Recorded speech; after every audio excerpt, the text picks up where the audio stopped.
I'm looking for hot issue English word on Google, but unfortunately, what I find out is an article 1 month ago, 17 January 2025.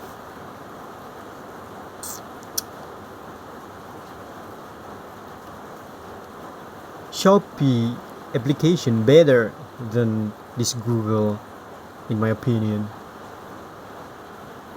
because Google serve an old article for me in in getting some informations, but it's okay. Let's see the 1 month ago, December. This is International Monetary Fund. It's a World Economic Outlook update, January 2025. Global growth divergent and uncertain. Let's see what actually happened.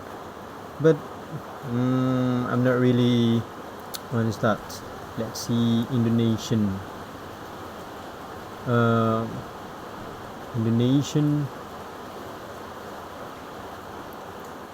money. Indonesian money, or what is that? News. Alright. Indonesian money. English news. English newspaper. 4 weeks ago, why Indonesia's sinking rupiah is a flashing alarm for its 1.4 trillion economy. Indonesia, 16 October 2024. It's about news, building the future of Southeast Asia. Global Finance Magazine. Okay, I choose this, and I'm trying to find out what is this article aim. What does this article aim actually? Global finance. Come on. Global news and insight for corporate financial professionals. Home. Emerging and frontier markets. Indonesia building the future of Southeast Asia. February 5th, 2025. Author Simon Littlewood. Indonesia is attracting foreign investors with its growing middle class, young demographics, and abundant resources. The newly admitted member of the BRICS bloc of developing economies present companies with a stable alternative to China, low tariffs to the 677 million people of the Association of the Southeast Asian Nation ASEAN, and a 25-year history of democratic transition. At the Asia Pacific Economic Cooperation Summit in Peru last November, Indonesia's new president Prabowo Subianto, who began his term in October, emphasized that foreign investment would be protected by a solid legal framework and highlighted incentives and a commitment to liberalizing ownership laws. I think that's enough. Gue kira untuk bahasa Inggrisnya sampai di situ. Ini artinya, namun dengan ilustrasi atau memiliki beda makna. Tapi poinnya sama.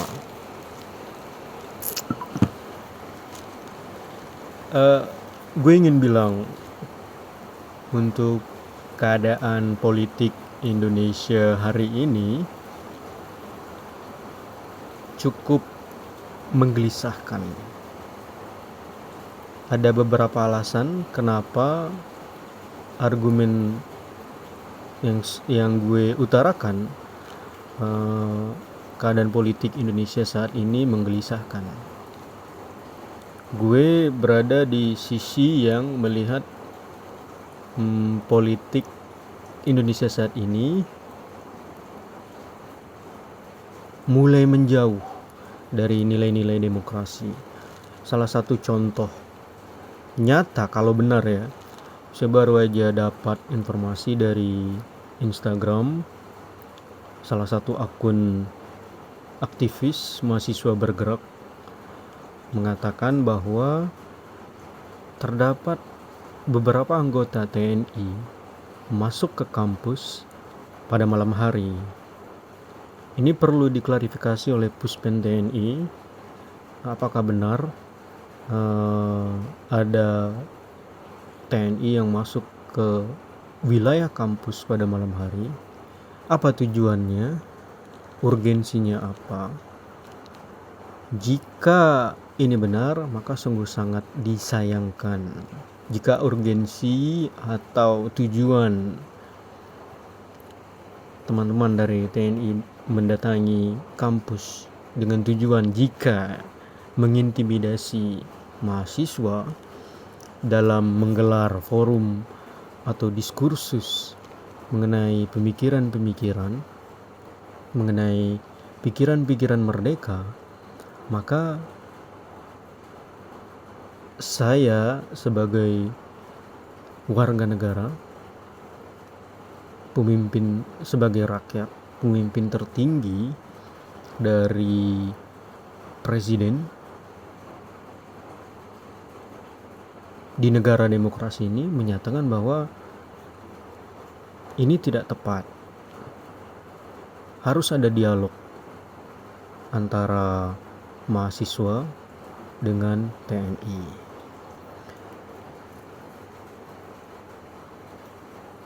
Saya coba hati-hati ngomong nih ya, supaya nggak keseleo lidahnya.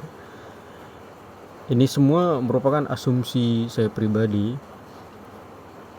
Saya melihat itu yang pertama, tentang beberapa anggota TNI menggunakan seragam memasuki wilayah kampus, kalau nggak salah Universitas Indonesia atau kampus apa. Saya ada datanya, bisa saya buktikan. Namun perlu diklarifikasi lagi apakah informasi ini benar adanya terkait tujuan dari mereka mendatangi kampus itu sebenarnya apa. Jika cuma dialog, diskusi, dan mahasiswa merasa nyaman, it's okay, no problem.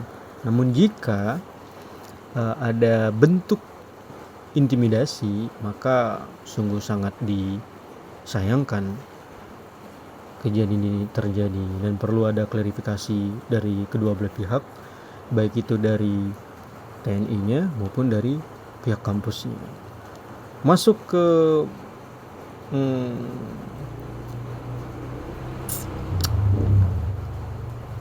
atensi kedua dari saya terkait politik mulai menggelisahkan, terkait ijazah palsu Jokowi.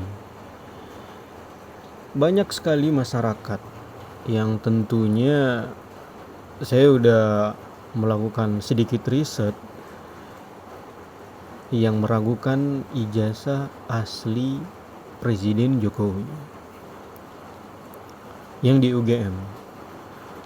Kemarin saya lihat ada demo di depan rumah pribadi, kediaman pribadi Pak Jokowi,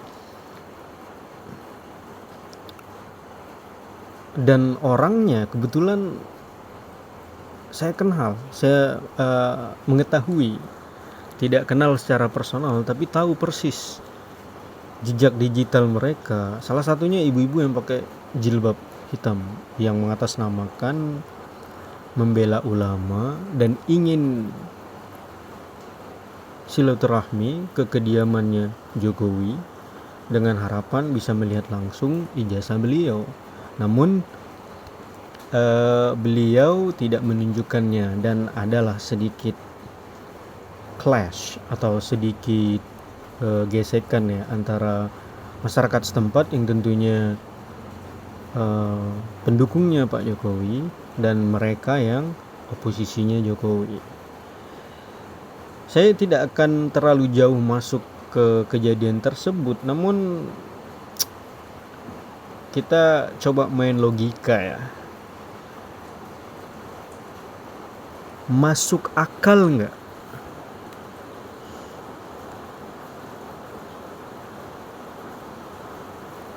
Pak Jokowi wali kota Solo 2 periode, 10 tahun itu, 10 tahun. Kemudian maju gubernur DKI dan terpilih. Selanjutnya beliau menjadi presiden Indonesia selama 2 periode, 10 tahun. Kalau dijumlahkan totalnya, beliau menjadi pemimpin lebih dari 20 tahun. Selama 20 tahun,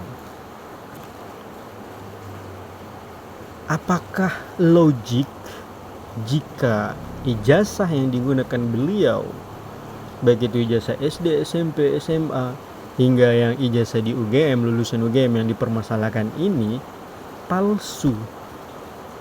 Sedangkan setiap calon pemimpin, calon kepala daerah, sebut saja ketika wali kota Solo, Pak Jokowi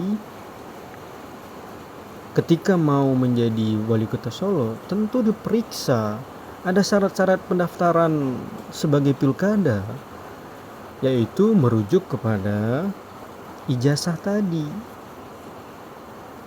Jika palsu, maka nggak mungkin beliau jadi wali kota Solo.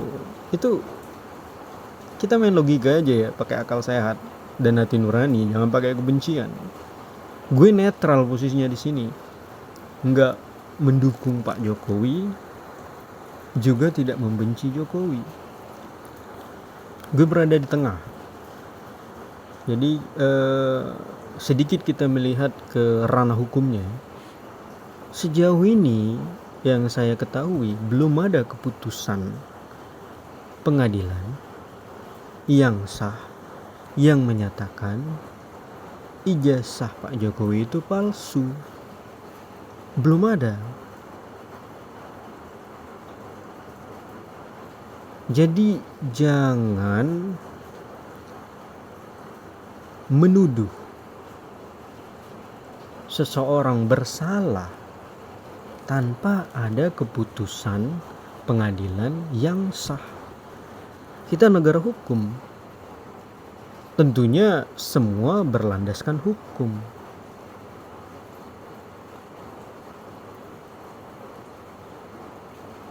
Maka di yang perkara kedua ini ya, gue sebut perkara aja. Yang pertama tadi kan TNI, kemudian yang kedua ini ijazah Pak Presiden Jokowi. Maka saya sungguh terenyuh melihat begitu banyak masyarakat yang langsung menilai bahwa ijazah Pak Jokowi ini palsu, dengan alasan beliau belum mau menunjukkannya kepada media atau kepada publik.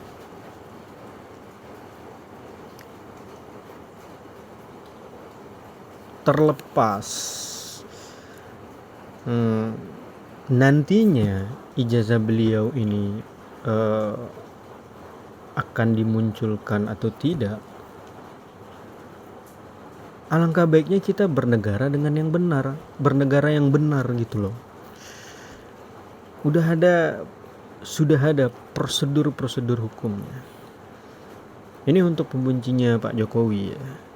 Jika kalian masih meragukan ijazahnya beliau, lampirkan bukti yang kuat, buat laporan ke Bariskrim. Itu prosedurnya, silahkan. Gue dukung 1.000.000%. Karena untuk menyatakan satu perkara itu salah atau benar di pengadilan, itu solusi terbaiknya.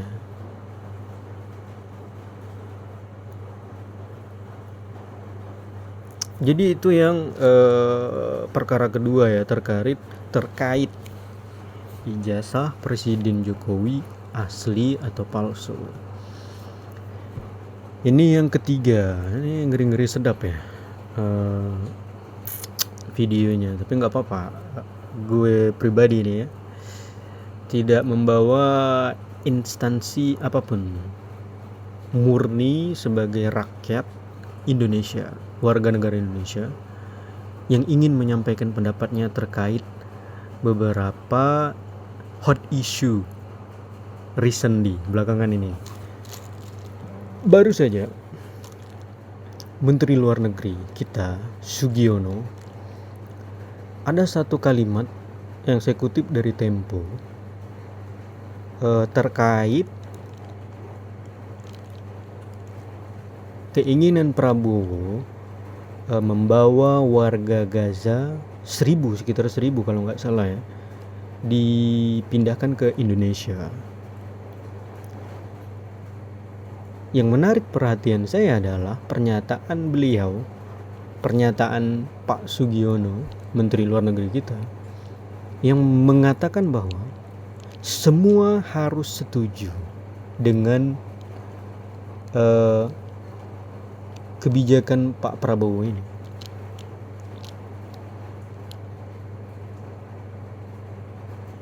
Mohon maaf ini Pak Menlu, Anda mengerti tidak makna dari negara demokrasi?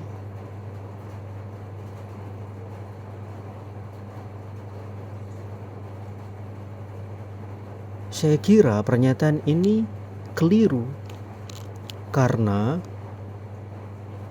menyamaratakan semua tanpa mau mendengarkan terlebih dahulu apakah ada pendapat yang berbeda dari masyarakat, dari komunitas,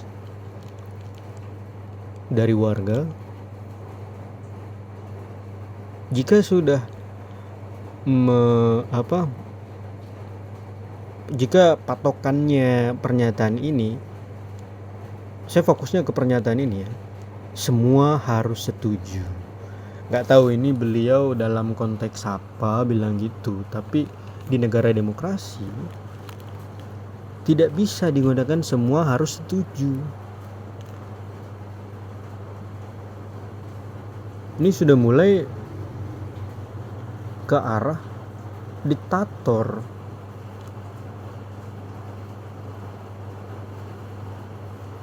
Jadi nggak boleh nih ada berpendapat lain nih, harus ngikutin pendapat saya begitu. Tidak bisa, ini negara demokrasi bos. Semua berhak menyampaikan pendapatnya. Nanti kita lihat pendapat mana yang terbaik, itu yang dipakai. Gak bisa kita lihat, ini pendapat saya pribadi ya, koreksi jika saya salah. Namun di sini saya berpendapat bahwa Pak Sugiono, Menteri Luar Negeri kita, yang dikutip dari Tempo terkait pemindahan warga Gaza ke Indonesia, semua harus setuju. Dan memframing bla bla bla gitulah pernyataan beliau. Itu kritikan saya terhadap 3 isu utama yang saya kira tergelitik hati nurani saya untuk menyampaikan pendapat-pendapat pribadi. Agar berimbang, saya juga ingin